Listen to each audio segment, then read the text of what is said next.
Good evening once again. Thank you for joining us for the 10 o'clock edition of the UBC News Tonight. My name is Wadulo Arnold Mack, and I'm going to be taking you for the next 1 hour. And without further ado, let's take a look at the headlines.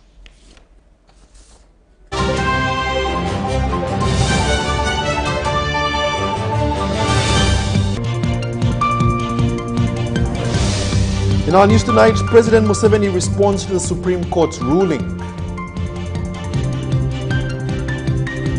Lawyers advise UPDF to respect ruling barring military court from trying civilians. Experts say that private clinics are doing more harm than good. And finally, white rhinos reintroduced into Uganda's wild after 40 years.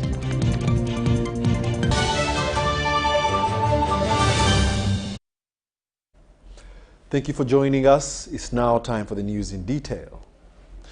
President Yoweri Kaguta Museveni has spoken out in a two-paged letter response to Friday's Supreme Court ruling that nullified the trial of civilians in military court-martials.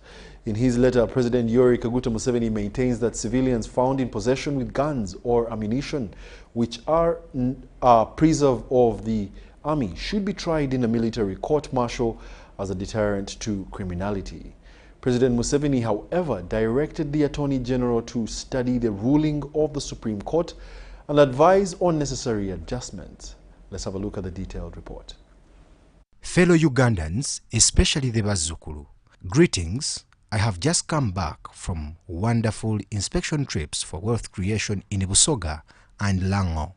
It is wonderful to see our village people waking up and using 1 million shillings of PDM and the Emyoga money to join the money economy with Echibaro, Chura, Aymar, and Otita. However, on getting back to Kampala, I was sorry to hear of the wrong decision by the Supreme Court in the matter of the firearms armed civilians being tried by the military court-martial. This is a method which we, the freedom fighters, support because it reinforces the civilian judicial system to defend the lives of our people against criminals armed with guns. If you are not a soldier, why do you arm yourself with guns and moreover for criminal purposes and illegally that are a monopoly of the armed forces? If you voluntarily acquire these guns, why should you complain when you are tried in a forum that deals with those matters when soldiers are involved? Nevertheless, according to the summary AG gave me on the phone, there appears to be some positive movement among our foreign-oriented judges even in this matter. First, Justices Chibita and Mujenyi sided with the logic that we, the simple people, understand and supported the guns-armed criminals being tried in the court-martial. Salutations to those two judges. Secondly, even the CJ ruled that the court-martial could be used if adjustments are done here and there. I salute that contribution. Even the others who ruled against us had some interesting comments that will be followed up that point towards the need for some rationalization in the procedure of trying civilians in the military courts. Somebody wondered why even a soldier should be tried in a military court for rape. We shall analyze all that. However, one of the aims of the military courts is to protect the army against crime and to ease procedures. How easy will it be to try soldiers who have stolen army rations in civilian courts because stealing is an offense in the penal code?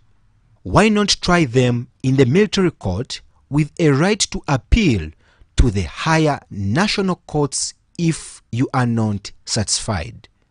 The military courts helped us to discipline Karamoja. We cannot and will not abandon this useful instrument for stability. Civilian magistrates were even fearing to go to Karamoja. The military courts have pacified Karamoja and also saved the thousands of Karachunas, warrior youths that are now guests of the state in the prisons, who could probably be dead by now in their confrontations with the army. Anyway, the country is not governed by the judges. It is governed by the people, all of us Ugandans, that are old enough to vote. In the matter of the Constitution and other legislations, we govern ourselves by having referenda or constitutional amendments or amendments of the laws by Parliament. The judges interpret the laws. Let, therefore, the Attorney General propose the amendments to the Constitution of the laws to help our judges in future from interfering with this useful self-protection instrument for the country, and also remove any irrationalities, if any. If jurisdictions in the Western countries can provide that a man can marry another man or a woman another woman, why can't ours provide that a criminally minded civilian that acquires a gun for criminal intentions be tried in a military court? Back to some of our judges. The rape, corruption, etc. cases are tried in the military courts to protect the institution of the army. The guns armed illegal operators should be tried initially in military courts to protect the society. Yoweri Kaguta Museveni, President of Uganda.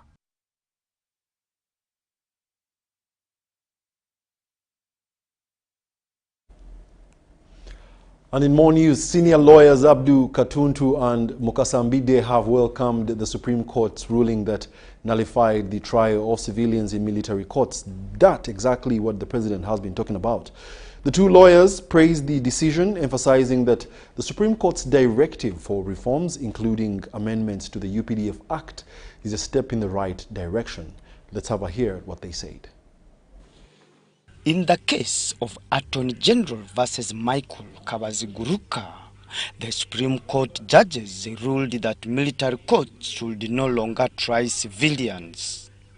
In their judgment, led by Chief Justice Alphonse Owini-Dollo, the justices noted that military courts may not always ensure fair trials, as their judges are often not trained legal professionals.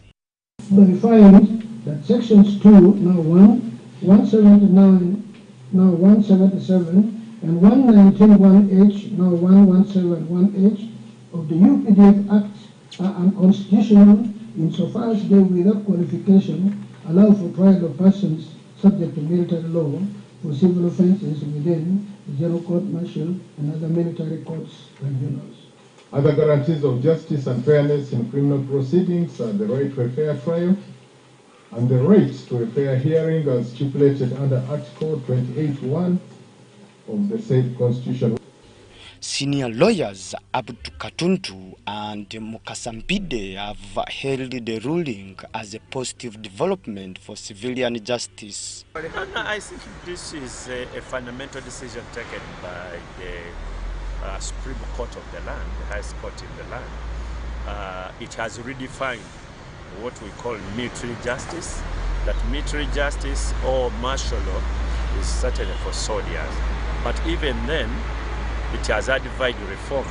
It has advised reforms such that we amend the UPDF Act and bring it into conformity with the constitutional commands. So the court has been exactly succinct on the rights of any person available for trial, be it in the court-martial court or any other court of law. And it has guided that a court-martial that is established for purposes of adjudication, let it be established as one of the departments of the High Court of Uganda. It must definitely be manned or womaned by competent persons. And that is the only way justice can be seen by the reasonable persons. The lawyers, who are also members of parliament, urged the military to respect the Supreme Court's recommendations, including appointing trained legal professionals as judges and amending the UPDF Act. So we need a court established that is professional in nature, that has the competence to adjudicate by evaluation of evidence and therefore giving judgments that are not the subject of partiality. So the court shall be established, but let it be a department. Like we have got an international criminal law division of the High Court. It is there, which definitely would try cases that ideally would be tried by the International Criminal Court. But it is a division. It's not good. It's not only good for civilians, but also good for the soldiers. The court was so much concerned, especially the decision of the Chief Justice, about the competence of the people who administer the justice. And that does not relate only civilians, but also for soldiers or servicemen who are appearing before them. So we will need qualification for somebody to preside over that court. Not judge advocates whose advice really may be taken or may not be taken by the court. So members of the court martial should actually be people qualified in the administration of justice, even for soldiers themselves. The UPDF Act currently allows civilians who commit offenses alongside military personnel to be tried in military courts. However, the Supreme Court ruling now mandates an amendment to the provision. Philip Aguta for UBC News in Kampala.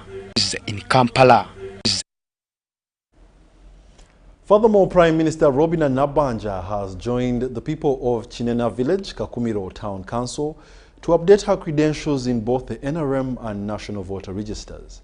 While addressing residents, Nabbanja emphasized the importance of confirming one's details in the voter register as the country prepares for the upcoming elections.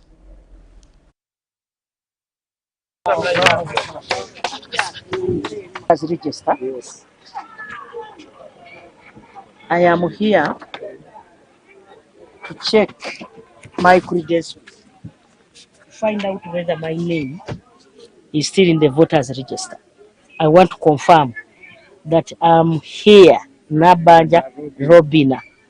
Prime Minister Robinah Nabbanja has praised local leaders and residents for taking the time to verify their information. She reminded the public that democracy thrives on active citizen participation and encouraged everyone to continue with the update process. She added that individuals not listed in the voter register will be unable to vote during NRM primaries.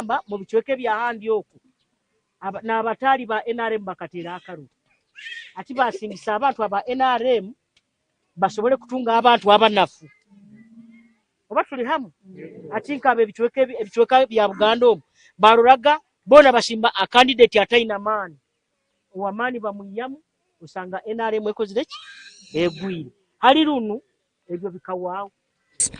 The Prime Minister also urged those responsible for updating the registers to be diligent and ensure that everyone is included. Nyamuntu wena kumuyamu kandi alimu.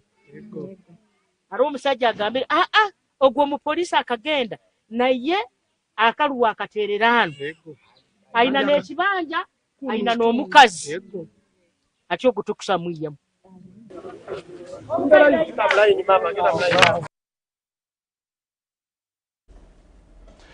Again, Uganda's Prime Minister Robinah Nabbanja has urged medical workers to view their profession as a calling from God in order to serve humanity with dedication.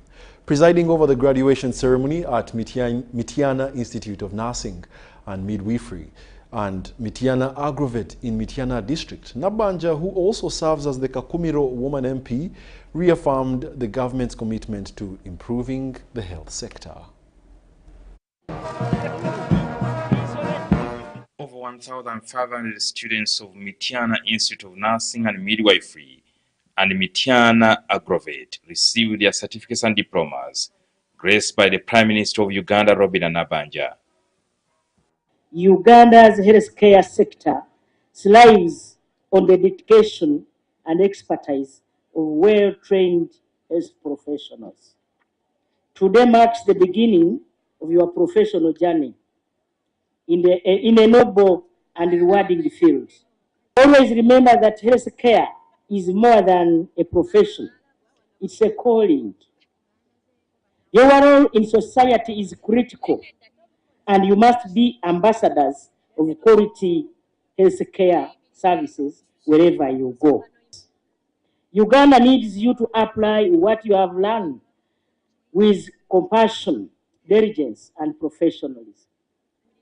You must be disciplined and avoid abscondment from duty.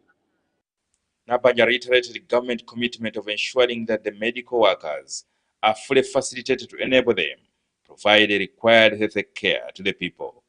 The government of Uganda, under the able and wise leadership of His Excellency President Yoweri Kaguta Museveni, remains committed to improving health care services and strengthening medical training institutions. This is why we continue to invest in equipping nursing and midwifery schools with modern facilities and ensuring that our medical professionals receive quality education and training. He also revealed that in the near future, all health center 3s will have a medical doctor. The government's policy, as we speak now, is that every sub-county must have a health center 3. We have now increased the number of health center 3s, and we have so far added 400 which have been upgraded from health center 2s and the others newly constructed.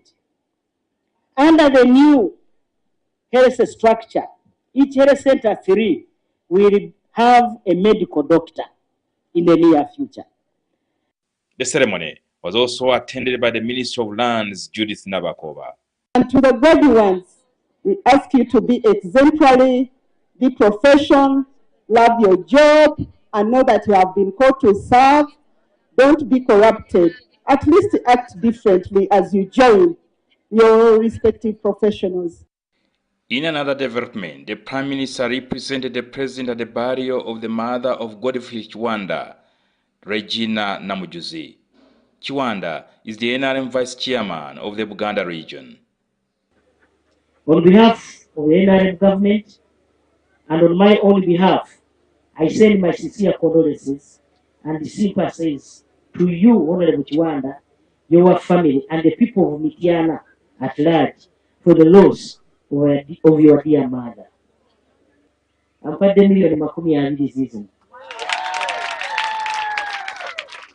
Kiwanda was a member of parliament twice in Mityana North. However, several speakers voiced the need to have him back in the position currently occupied by MP Nsegumire, who is also an NRM member. Mwe muyinza obutamanya maanyi twagamba nabbi takola ki tabala kitiibwa gyazaalwa naye ow'ekitiibwa mukama waffe ono mumanye nti you have gold in Mityana North. Honorable Kiwanda ye muntu gw'osinkana naye obanga baba diployinza okukola naye n'olaba omukulembeze abawa essuubi. Omukulembeze abalengeza gye mukola ki gye mulaga. What does that mean? Ekyo kinzijukiza nti maama n'okuwa erinnya essuubi yamanya nti ono omwana akaliba akendo okalabira ku ki. The late Regina Namujuzi died at the age of 70.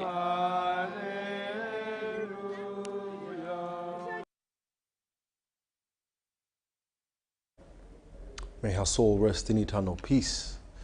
Uganda has facilitated the safe evacuation of United Nations personnel and their families from Goma. The operation, coordinated with various government departments, saw the arrival of nearly 1,600 evacuees in Uganda before their onward journey to Kinshasa. The majority of those evacuated are Congolese nationals, including women, children, and other dependents. Let's have a look with Sharon Chomdisha. Relief was evident on the faces of the Congolese nationals as they arrived at the United Nations Entebbe camp.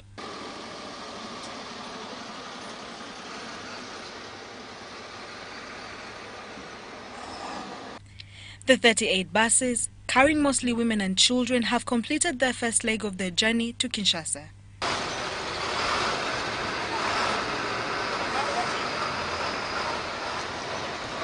UBC TV was exclusively embedded with the convoy from the moment it entered Uganda. From Katuna Tumpiji and all the way to Entebbe Expressway, this was a journey of fasts for many. Yet, the relief on their faces as Entebbe came into sight spoke volumes. On arrival, the evacuees were screened and assessed. A small number of international staff will remain in Entebbe for a week as authorities determine their next steps. Pauline Jomo, the UN Director of the Regional Service Center in Entebbe, expressed gratitude to the government of Uganda, particularly the Uganda People's Defense Forces and the Ministry of Foreign Affairs for their swift facilitation of the evacuation. And I really want to thank the government and UPDF for providing the escort from the Chianika and the Katuna border up to Mbarara, and the military police from Mbarara to Entebbe. And the Ministry of Foreign Affairs through the different departments have facilitated flight clearances. We have been obtaining flight clearances and clearance for them to get into the country in 30 minutes, 40 minutes.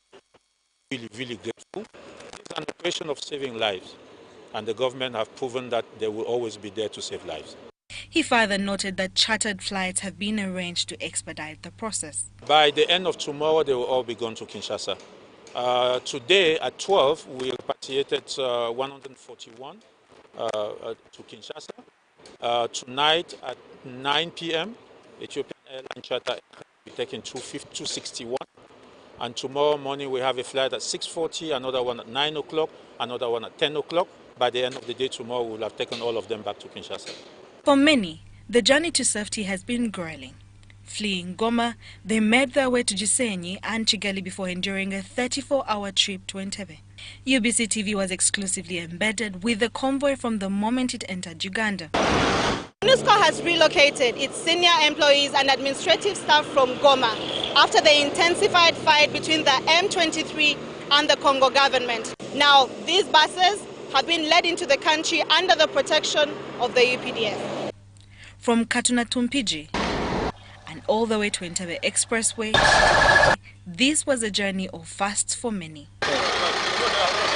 Yet, the relief on their faces as Entebbe came into sight spoke volumes. Authorities anticipate that an additional 500 individuals may require similar assistance in the coming days. Despite these efforts, a significant number of UN staff remain stranded in Goma due to security concerns that have hindered further movement. We still have a lot of UN staff in Goma, because at the time that these colleagues were able to cross into Kigali, not everybody left. And then at some point, it was too risky for people to leave again. Security asked everybody to stay where they are and wait. So we still have a lot of colleagues in Goma, a lot. The situation remains fluid, with both the UN and the Ugandan government closely monitoring developments to ensure the safety of personnel and civilians affected by the ongoing conflict. Sharon Chomdisha, Samuel Senono, UBC News. Thank you very much, Sharon. Now, the Deputy Speaker of the 11th Parliament has urged Mitoma District authorities to arrest those who are against government projects, like chopping water pipes to help them in distilling dry gin. Thomas Ayebo revealed this at a function of reopening the handover of over 9 classroom blocks of Ndurumo Primary School in Ruoburunga sub-county in Mitoma District. Let's have a look. The Deputy Speaker of Parliament, Thomas Tayebwa, has commissioned and handed over 9 classroom blocks of Ndurumo Primary School in Mitoma District. The school was started 50 years ago and buildings had become old, necessitating revamping them. Tayebwa thanked funders headed by ISCJ, Davin and parents for working as a team. I'm very happy that hati tererisho nongadiombeka kiriyonti marira seed school. Chances za kushakumi kuja primary kushetu ine musini mugomboro. Gonkati sini yetu Tiraha is a very beautiful secondary school, seed school. Kandi headmaster kasikazi na timu banyorecheka bareno bakorumwe bomurungi. He expressed disappointment over residents who destroy water pipes for use in distilling dry gin and ordered Mitoma district authorities to deal with them. mugenda mubakome abandi begere akwija government bayonga temo mushoro gwandi checho wate mapaipu techera howaraki no wate mahecharo chona atecho changa chona so government ya garuke kwata sente ezakabire nekozesa kureta miza handi ebanze yakuteka paipensi. Mitoma District Education Officer Birungi Peace explained that opening of such schools and other institutions will reduce on the number of children who leave school for hunting since the district borders National Park. The schools were very few and a bit distant apart.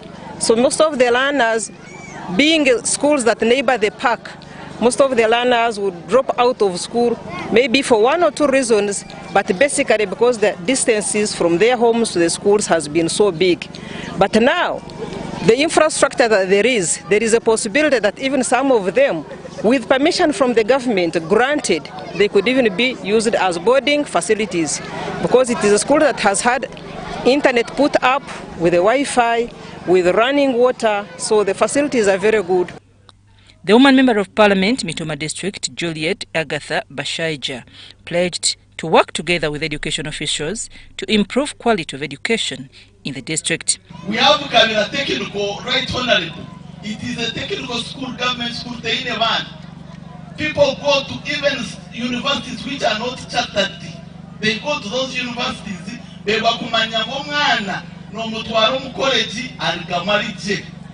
Na nisaba right honorable to encouraging sensitizing wazire. ISCJ Devine, who lobbied for the project funds, says the project costed 3.1 billion shillings. Reverend Father Emmanuel Binomugisha of Tigarama Catholic Parish, also head of Ndurumo Primary School, appreciates God for the achievement of these structures.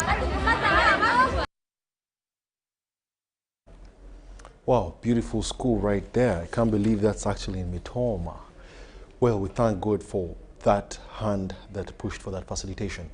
The Minister of Gender, Labour and Social Development, Betty Amongi, has officially declared her candidacy for the Lira City Woman Member of Parliament seat in the upcoming 2026 general elections. Amongi has now officially relocated her polling station from Oyam South to Senior Quarters A in Lira City, setting the stage for a high-stakes contest against the incumbent Dr. Jane Ruth Acheng, the nation's Minister for Health. I am registered and relocated because I will be contesting for the position of Lira City Woman Member of Parliament. The Minister of Gender, Labour and Social Development, Betty Amongi, has officially transited from Oyam South to contesting for leadership in Lira City. From Akai Debe, in Minakulu Sub-County, in Oyam South, in Oyam District, to Lira City Senior Quarters A, where I am now updated as a voter. To commemorate the occasion, she led a massive procession through the city's main streets, rallying supporters and outlining her vision for the constituency. The day culminated in a mega rally at the Mayor's Garden, where she addressed enthusiastic supporters.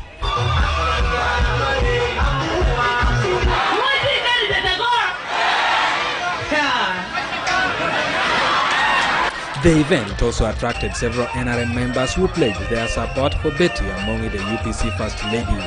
UPC, oh yeah! Wando poto yaramoe Betty because of party. This upcoming contest is particularly significant as both candidates hold key positions in government. Betty Amongi, a member of the Uganda People's Congress UPC and wife to UPC President Jim McKenna, has been a political stalwart since 2001, serving in various ministerial roles and earning a reputation for dedication to public service. And make no mistake, I am going to win. Amongi has stated that her candidacy is driven by a desire to foster unity and accelerate development in Lira City. I am coming to unite the people of Lango because Lira City is at the heart of Lango. Lira City has been a UPC city throughout. So this brief stint of a few NRM here should not be taken as a business, normal business. What we're going to do is 2026, we're going to resume normal business with the dominance of UPC in Lira and beyond. During his recent tour of the Lango sub-region, President Museveni emphasized the importance of unity within government. At some stage, I will talk to them to stop dividing our people. I am going to win. However, with Amongi's official announcement, it remains to be seen how this will unfold. I have no problem with talking, but as far as the agenda of UPC and the agenda of the standard of living of the citizens, there's no compromise there. As the 2026 elections draw closer, all eyes will be on Lira City, where this high-profile contest between Minister Amongi and Minister Jane Ruth Achenga will not only shape the city's political future, but also underscore the growing influence of women in Ugandan leadership. Eddie Ulwa, UBC News. An international conference on climate change and disease prevalence was recently held in Uganda, urging participants to conduct research on various aspects of climate change, its natures and its causes. The conference also emphasized the importance of using new technologies to study neglected tropical diseases for antimicrobial resistance, outlining the way forward. Let's have a look.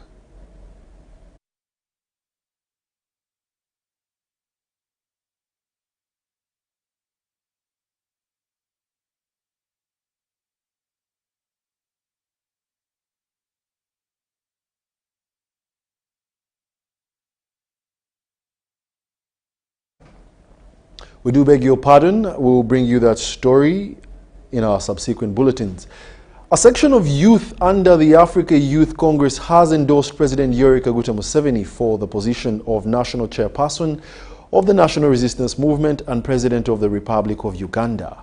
The youth leaders say that they believe in his leadership and are tasking him to prioritize the fight against corruption, which they say and argue has hindered youth development. These are the details.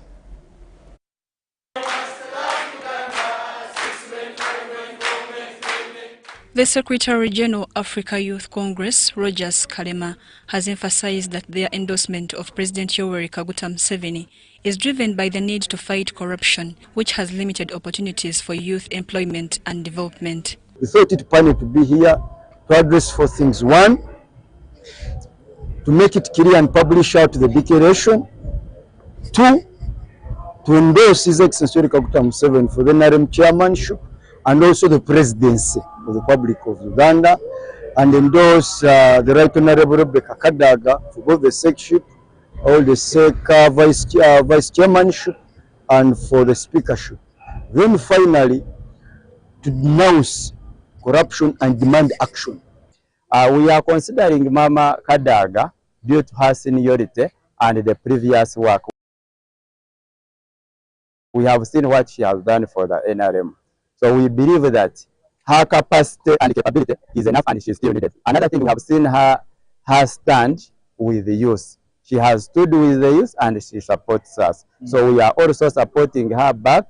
The youth leaders also called on President Museveni to dismantle bureaucratic barriers that have prevented young people from fully benefiting from government programs. They further appealed for increased support in their businesses and entrepreneurial ventures. That the young people are not benefiting from the programs that the government and the President Museveni has put up for the young people. We have also realized that every young person who raises up with an initiative cannot get anything, any money or even support, when it does not belong to any big person in the government. So it is the right time that we come up and support those who are standing with us as the young people. The endorsement comes as Uganda prepares for the upcoming general elections, with political parties and leaders gearing up for 2026 race. We have seen people swindle money meant for programs like TDM, Emioga, yet those packages and funds are meant to help the youth.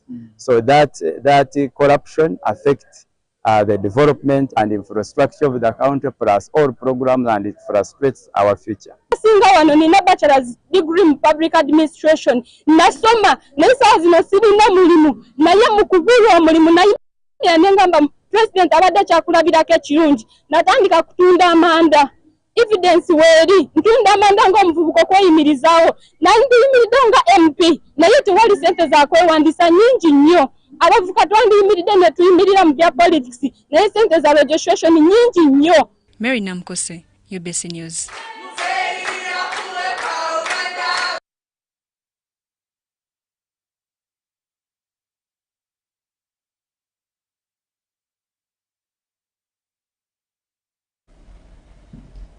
Residents of Chitovu Katende are still mourning the passing of Brigadier General Charles Oluka, the Director of Internal Security Organization, ISO, who passed away on Wednesday this week at Doctors Hospital Saguku. He is being remembered for his immense contributions to Uganda. This evening, mourners have gathered at his home for a requiem mass to honor his legacy and thank God for his life.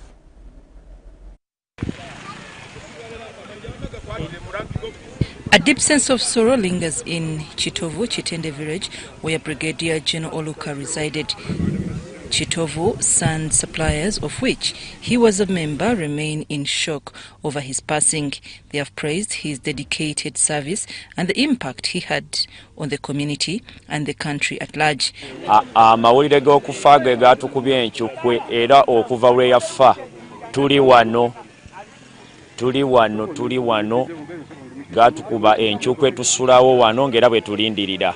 Abadde atukwasizaako ku nsonga z'okusasulawo b'ekifo kyaffe n'okukwasaganya ku bintu ng'ebyentambula ng'amakubo okugatutereereza. Residents describe Brigadier General Oluka as a humble and down-to-earth leader despite his high military rank. They credit him for positively influencing their community as a professional UPDF officer.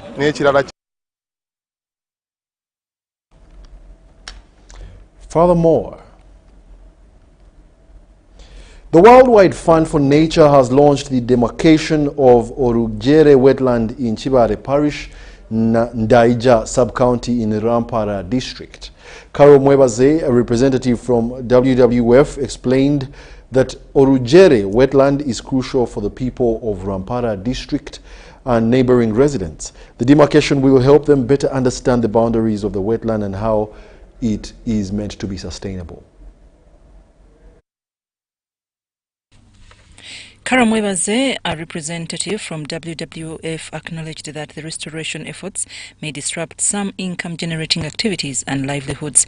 However, WWF plans to offer alternative sustainable livelihood options for the communities once the demarcation is complete. That decision on what can be done in the different communities is going to happen after we have engaged with the communities and understood what their desire would be for the options that will be available. So yes, we shall have those trainings, and out of the engagements with the community, that's when we shall really come up with the options. The event held in Mulago, Sel, Chibare Parish was presided over by Rampara District Chairperson Owomugasho Richard, who urged the public to unite as patriotic citizens in preserving and protecting wetlands and other natural resources to maintain Uganda's status as the Pearl of Africa. Uses water as one of its raw materials. So for us, for continuity of the business and also the community at large, and even given the growth of the industrial sector in the community, it is a focus for us to see that if we are to sustain some of these developments that are coming through, we are actually supposed to sustain one of the raw materials, which is river resi, that we currently have. And looking at the wetlands, if we have this destroyed, then we shall not have water come through, and then it will impact the community at large. The restoration project is being implemented by WWF with support from Nile Breweries Limited under the Ministry of Water and Environment. Nkambi Dorin, Environment and Safety Manager at Nile Breweries Mbarara branch, emphasized that the demarcation of the Orugere wetland is important for both the company and the local communities as part of the River Resi Conservation Initiative. We welcome this initiative, and this is the beginning. As I've told you, it is a cross-border wetland. We are going to replicate these initiatives in Ntungamo. We are really privileged that the chairman for RIZI, Catchment Management Committee, is the LC5 of Ntungamo and is well aware of the initiatives we have done here and is willing to welcome them at their side. Emir Stephen, team leader at Victoria Water Management Zone, Minister of Water and Environment, expressed appreciation to the communities for supporting the restoration of the Orujere wetland. So as a result of such a complaint, we decided in partnership with our partners, we decided to come and put these pillars to show them the boundaries of this wetland where they should stop when they are doing their daily activities.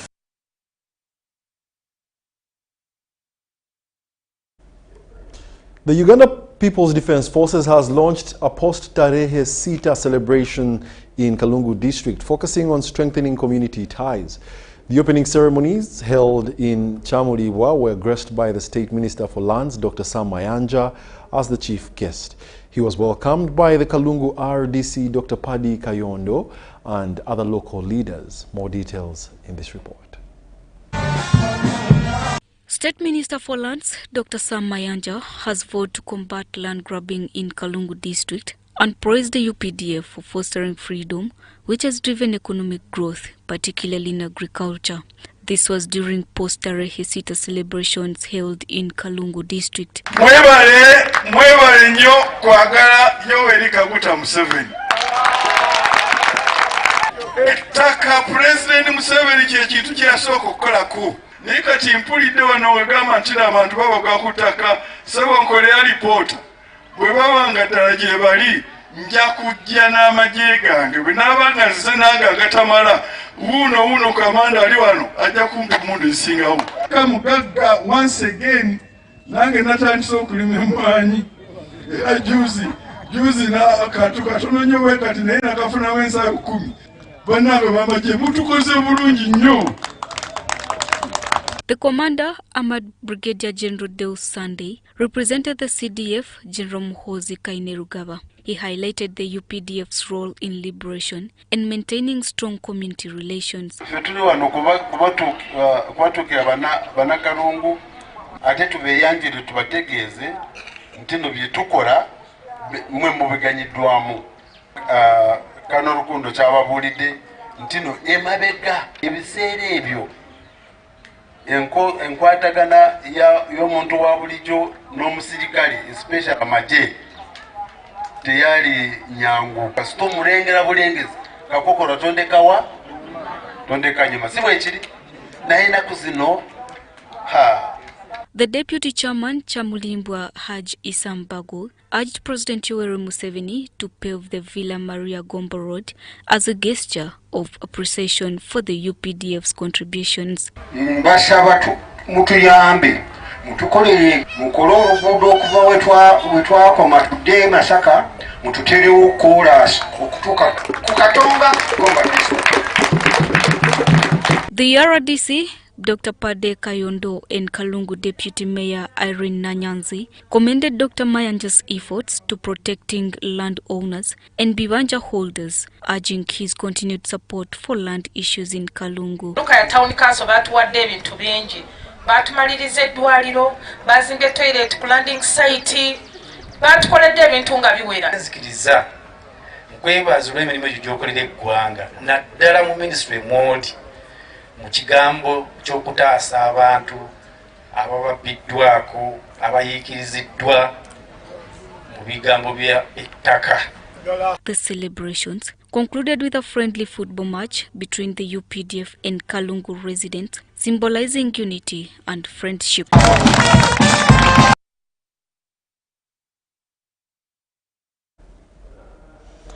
A Uganda People's Defence Forces general has called on the youth to embrace good leadership skills and draw inspiration from the young leaders of the 1981 National Resistance Army struggle. Brigadier General Rashande made these remarks at the Lwemiyaga Health Center 3 while launching a cleaning exercise at the facility. The activity is part of the ongoing Tarehe Sita commemorations in the Greater Masaka region.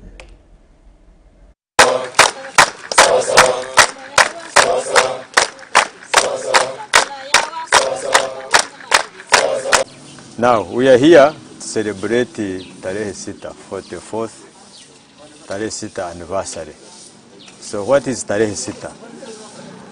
Tarehe Sita etegeeza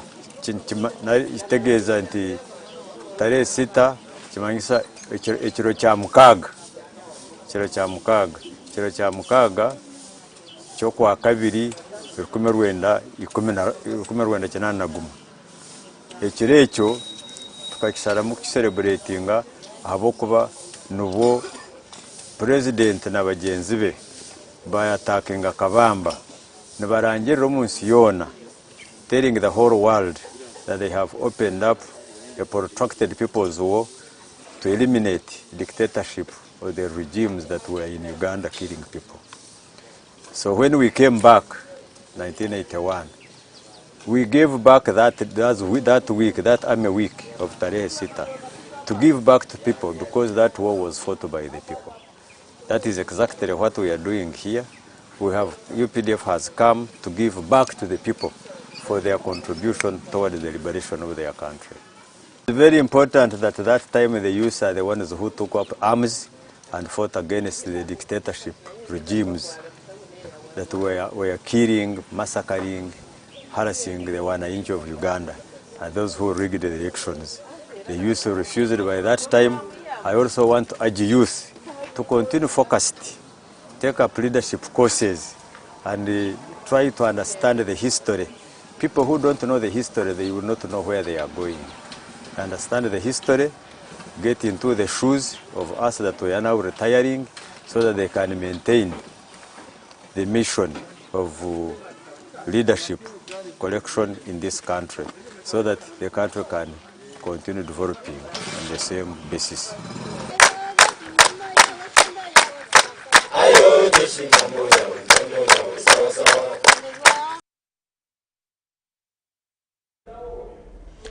After 4 decades of extinction in Uganda, the white rhino is making a historic return to the wild. The Uganda Wildlife Authority has announced the translocation of 20 white rhinos from Ziwa Rhino Sanctuary in Nakasongola to Ajai Game Reserve in West Nile. These are the details.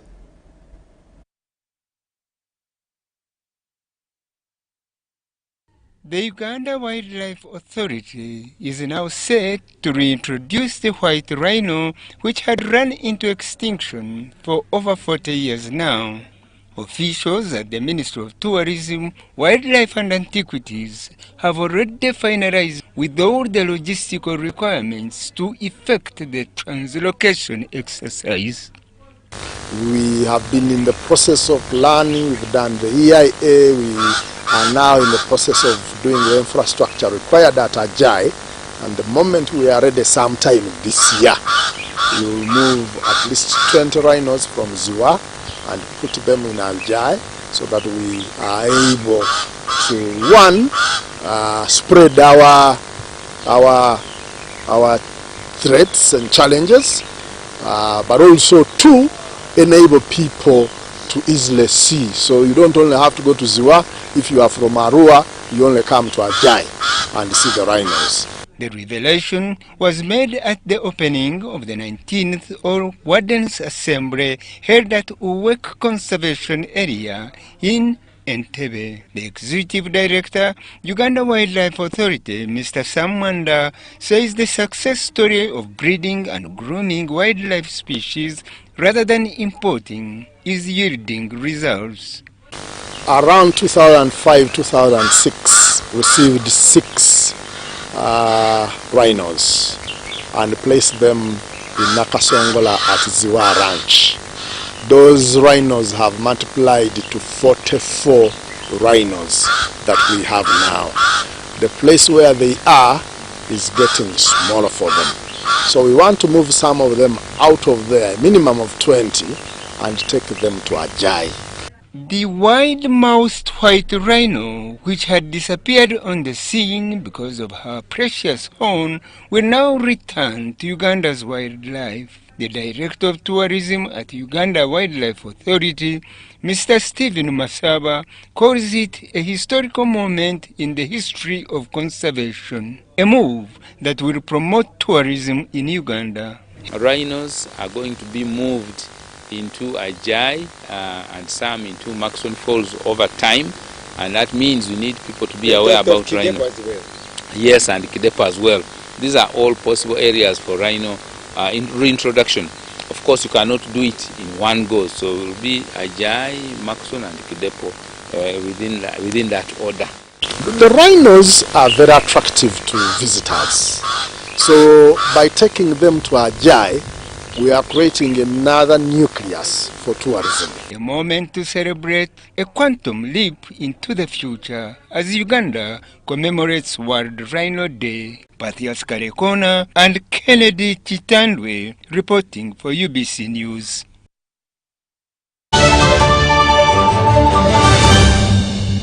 Here's your chance to win school fees for your child for a whole year. Just pay school fees using Momo. Dial *165 *80 hash. Select option 2 for school pay. Select option 1 to pay school fees. Enter the student number and amount and approve the transaction.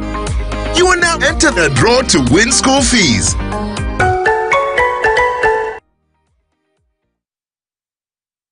Looking for instant excitement? The Uganda National Lottery Spin for Cash game is now available online. Wherever you are, you can join the excitement for just 500, 1,000 and 2,000 Uganda shillings. Don't miss out. Register now on www.nationallottery.go.ug for a chance to win your share of 2 billion instantly. What are you waiting for? Play Spin for Cash now, anytime, anywhere. Ituba is the proud operator of the Uganda National Lottery. Uganda National Lottery. Dream, play, win. Participants must be 18 years or older. Play responsibly. The Uganda National Lottery is operated by Ituba Uganda and regulated by the National Lotteries and Gaming Regulatory Board. Government of Uganda presents Post Buses in Uganda, operated by Posta Uganda. We specialize in professional transport, courier and vehicle hire services across Uganda. Our routes include Kampala Masaka Mbarara Kabale Chisoro, Kampala Mukono Jinja Mbale via Tirinyi Road Soroti Lira, and Kampala Luero Kamudini Gulu Kitgum. Our main offices are located at the Post Office Head Office on Kampala Road, with booking services available at counters 23 and 24 at the General Post Office. You can also book at designated district post offices along our routes. For inquiries or bookings, please contact us on 0751 684 184. Posta Uganda. We deliver trust.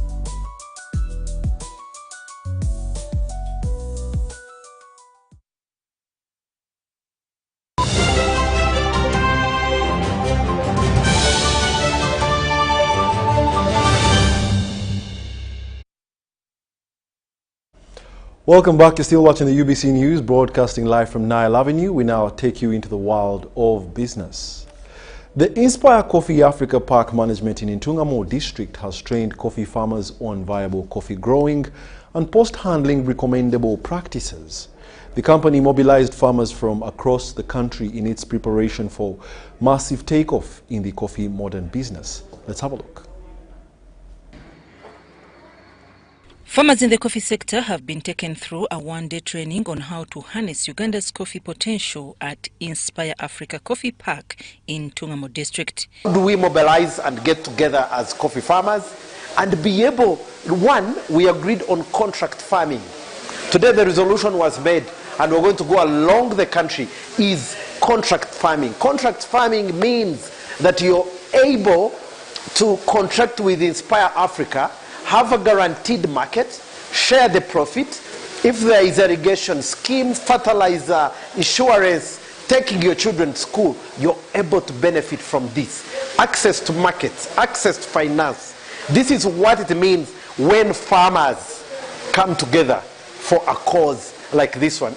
The company tipped farmers on other related values attached to coffee farming, like tourism attraction, among others. Where now you move from your bare bean and you're able to add value, you're able to pack, you're able to brand, and the discussion we're having earlier about value addition, like he's saying, it's just more than roasting coffee. Conversation of value addition is what we must be going to if we're going to get much more from our product. Yes, we hear we can make soap, we can make lotions, but people don't know about these things. So we don't have those technical staffs to help us. Farmers are basically trained on post-harvest handling of coffee, financial literacy, and other related value addition practices. We are always talking about screen 18, 17, 16, 15.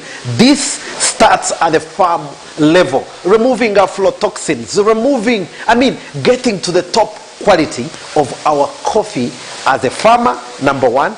Number two, up to the production and as a country. So the aggregation of us as coming as farmers will help us in post-harvest handling, help us in market access, I've already said. It need now to realign with Bank of Uganda, with the Agricultural Credit Facility and other lots of facilities, credit facilities that I know on how better they can help the farmer, and in this case the coffee farmer. The Permanent Secretary and Secretary to the Treasury, Ramadan Gobi, addressed farmers virtually on the government programs towards coffee sector and industrialization in general. We're only good at growing coffee beans. You don't need to sit them in a class. You don't need to sit them even in a tent or a group of 10. Just get the actions right, succeed. Then all of those who are around you are likely also to change the way they were thinking about things. For me, that's the best way. In other words, change the incentives. Human beings always respond to two things: incentive and danger. When you have a good incentive like that facility now incentivizes the farmers to produce good quality coffee if it buys their coffee at a good price, a better price, processes it. So far, government has supported this private investment with at least 183 billion shillings with the intention of incentivizing domestic investors, particularly in the coffee sector, to bolster value addition. I'm Nafka Farida and Abdunasil Luwama reporting. The Uganda Muslim Supreme Council Tailoring School, in collaboration with the Sena Foundation, the Turkish Cooperation and Coordination Agency, TICA, has held its 6th graduation ceremony at the Uganda Muslim Supreme Council Conference Hall. The ceremony marked the achievement of 26 female learners who successfully completed a one-year tailoring course, and this event was attended by the Second Deputy Mufti Sheikh Mohammed Haruna Bukenya. Proud parents, guardians and friends celebrating the graduates' dedication and hard work. Uganda Muslim Supreme Council Tailoring School has hosted its 6th graduation ceremony. It was founded in partnership with the Turkey-based Sena Foundation and the Turkish Cooperation and Coordination Agency. My appeal to you all is to give the skills that you have gained to the society outside. And I urge you to serve with humility and respect to others. Parents, guardians and friends joined the graduates to celebrate their milestone in an uplifting and joyous ceremony. 1-0! Takbir! Takbir! The Second Deputy Mufti, Dr. Sheikh Hafid Muhammad Haruna Bukenya, presided over the event. In his speech, he expressed gratitude to the Sena Foundation and TICA for their continued support since the school's inception in 2017. They used to support us during Qurban time, Eid al-Adha. We thank you very much. And as you are supporting us in this program, may Allah subhanahu wa ta'ala bless you and bless your work. Also, I commend the teachers and parents for their support. Lastly, graduates, as you move forward, embrace this opportunity with dedication. Shekat Radhiya Namakula addressed some of the challenges faced by the school. She proposed shortening the course duration to 6 months and introducing new programs such as hairdressing, catering, and event management to broaden the school's appeal and attract more learners. I urge you to be very honest service providers in the fashion and design field. Tailors, they know how to cheat on the work on the customers. The chairman of the Sena Foundation, Abdullah Kanar Akgun, applauded the collaborative efforts between his organization and UMSC, emphasizing their shared vision of empowering women through education and skills training. Bir ülkenin kalkınması o ülkede bulunan hanımların eğitim seviyesiyle doğru orantılıdır. And developing the country, it is dependent on the exactly ladies' skill and ladies' knowledge. Kadın yetişirse toplum dönüşür. If the woman study and the toplum, the community converts, the community also more developed. A student from Sena Tailoring Center. Yeah, we thank the leaders of Sena Foundation who have enabled us to reach our goals, and we also appreciate the Uganda Muslim Supreme Council, which have enabled us to give us accommodations so that we put the tailoring skills in progress. The event concluded with certificates and tailoring machines awarded to outstanding learners, equipping them to begin their own entrepreneurial journeys and contribute to their community's development. Jamil Sekaja compiled the story for UBC News. Muslim women from eastern Uganda met with Hajati Sophia Safina Kenyanji, the national Muslim women's leader representing the Uganda Muslim Supreme Council, to discuss launching the Eastern Uganda Women's Council. This association aims to unite Muslim women through Dawah, which is Islamic outreach, charitable activities, and circle integration of financial empowerment. They expressed gratitude to the Mufti of Uganda, Sheikh Shaban Ramadan Mubajje, for his efforts in strengthening cooperation between the Muslim community and the government. We've come to appreciate all her works that she has done in our Eastern Uganda Muslim region. This woman has always funded our seminars, and she has funded our skilling programs, and as I talk now, many of the Muslim women are benefiting from her works. I'm very grateful that during my leadership I have women from different regions. Today I have received a team from the eastern region that includes Zimbabwe, Bukedia, Elgon, among others, who have come to condole with me upon my loss of my father. They have brought for me different gifts. I'm very grateful that you move with people in happiness and in sadness.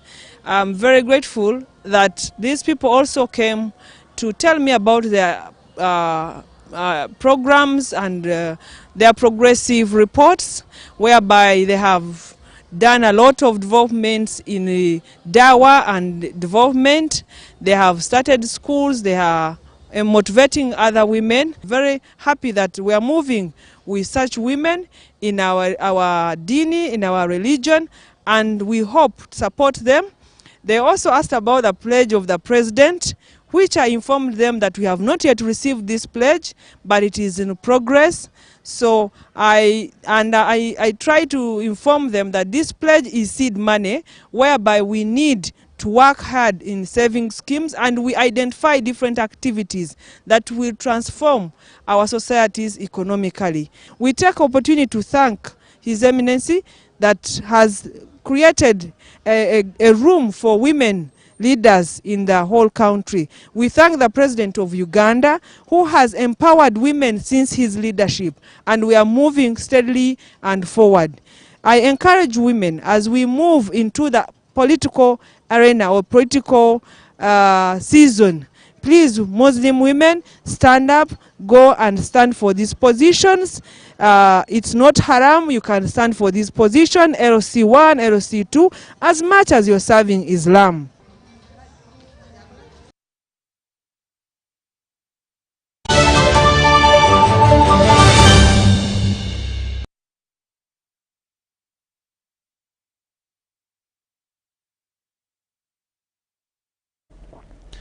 Thank you very much for being a lovely audience. My name is Wadulo Arnold, Mark and Mugalu Muhammad on sign language.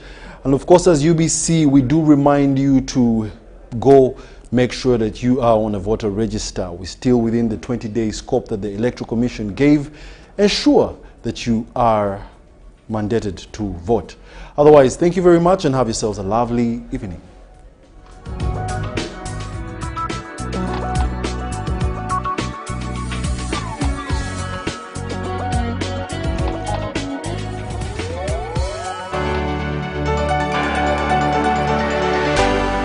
UBC, inspiring Uganda.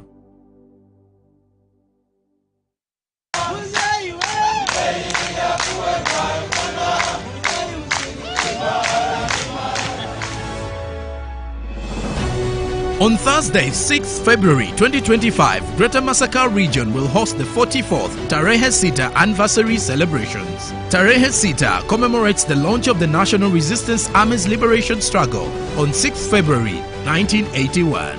The annual event is organized by the government and the Uganda People's Defense Forces UPDF. It aims to honor the spirit of community partnership and Pan-African solidarity. The anniversary will be celebrated under the theme Celebrating Pan-African Solidarity and the People's Sacrifice in Struggle for Freedom and Democracy for Socio-Economic Transformation. Join us on UBC TV Thursday 6th February as we relay the celebrations in real time.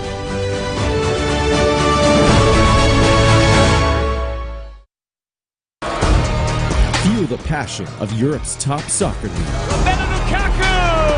20 teams battle to win. And now Dusan Vlahovic! Rafael Leao! The iconic Serie A Championship trophy. Barella! Beauty! This is Serie A, the home of Calcio.